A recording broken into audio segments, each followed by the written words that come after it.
Friends, welcome to flavours and delicacies. இன்றைக்கி recipe என்னன்னு கேட்டிங்கன்னா, இட்லி தோசைக்கெல்லாம் ரொம்ப நல்ல காம்போவான, ரொம்ப டேஸ்டியான, அதே சமயத்தில் ஹெல்த்தியான ஒரு சட்னி தாங்க. அது வந்து பீனட் சட்னி, வேர்க்கடலை சட்னி.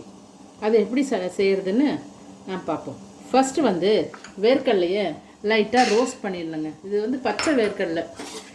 ஸோ இது ஒரு 2 நிமிஷம் அப்படியே லைட்டாக ரோஸ்ட் பண்ணிட்டோம்னா அது நல்லாயிருக்கும். இப்போ வந்து ஓரளவுக்கு ஃப்ரை ஆகிடுச்சுங்க. இன்னும் இப்போ இது தனியாக எடுத்து வச்சுக்கலாம். மற்ற ஐட்டம்ஸ் எல்லாம்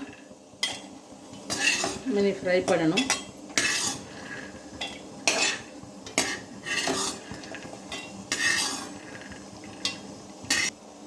இதே கடையில் இப்போ ஒரு 2 டீஸ்பூன் எண்ணெய் ஊற்றிக்கிட்டு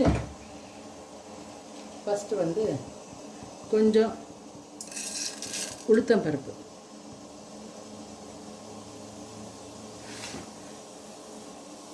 அது ஆகட்டுங்க. இஞ்சி ஒரு சின்ன துண்டு, பூண்டு,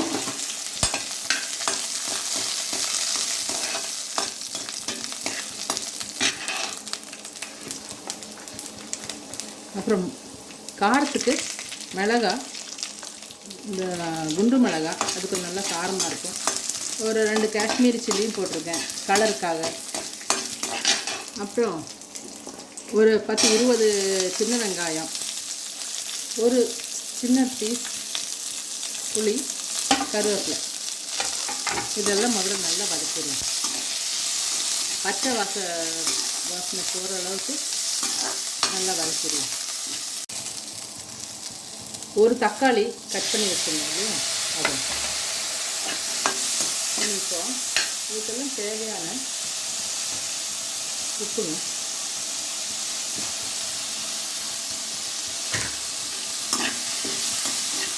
இது நல்லா வதக்கிட்டு அந்த வேர்க்கடலை ஃப்ரை பண்ணி வச்சுருந்தோம் இல்லைங்களா, அதோடு சேர்த்து அரைச்சிடலாம்.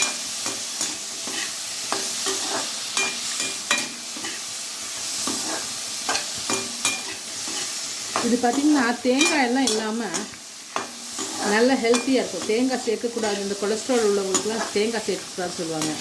ஸோ அப்படி இருக்கும்போது இந்த பீனட் மட்டும் சேர்த்துட்டு செய்யும்போது நல்ல டேஸ்டியாகவும் இருக்கும், ஹெல்த்தியாகவும் இருக்கும். இது வதக்கியாச்சுங்க. இனி இப்போ இது ஸ்டவ் ஆஃப் பண்ணிடுறேன். நல்லா ஆறுனதுக்கப்புறம் கடலையோடு சேர்த்து வச்சு அரைச்சிடலாம். இப்போ ஆறிடுச்சுங்க, மிக்ஸியில் போட்டுக்கலாம்.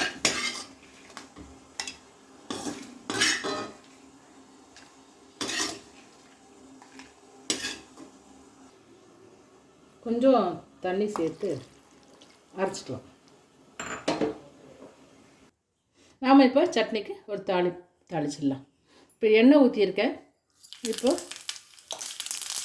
கடுகு போட்டு கருவேப்பிலை போட்டு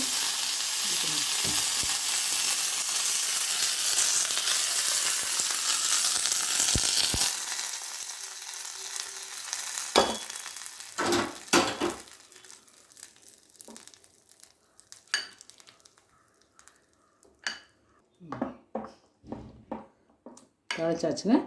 இனி சர்வ் பண்ணிடலாம், இட்லியோடு சர்வ் பண்ணிடலாம்.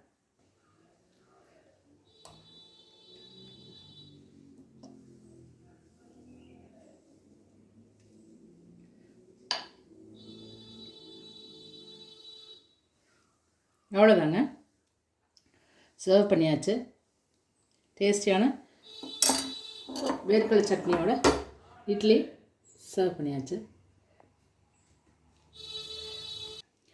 இப்போ இந்த மாதிரி ஹெல்த்தியான சட்னி நீங்களும் உங்கள் வீட்டில் செஞ்சு சாப்பிடுங்க. இது இப்போ சர்வ் பண்ணியாச்சுங்க. நீங்களும் இதே மாதிரி சட்னி செஞ்சு நீங்களும் சாப்பிட்டு என்ஜாய் பண்ணுங்கள். இது ரொம்பவே நல்லா இருந்தது, நாங்கள் சாப்பிட்டு பார்த்தோம். அப்புறம் வந்து இந்த வீடியோ உங்களுக்கு பிடிச்சிருந்தா நீங்கள் லைக் பண்ணுங்கள், ஷேர் பண்ணுங்கள், சப்ஸ்கிரைபும் பண்ணுங்கள். இது வரைக்கும் பண்ணலைன்னா சப்ஸ்கிரைபும் பண்ணுங்கள். அப்புறம் இந்த சட்னி நீங்களும் ட்ரை பண்ணி பார்த்து எப்படி இருந்ததுங்கிறத உங்கள் வேல்யூபிள் கமெண்ட்ஸை கமெண்ட் பாக்ஸில் போடுங்க. அவ்வளோதாங்க. நீ அடுத்த வீடியோவில் பார்க்கலாம்.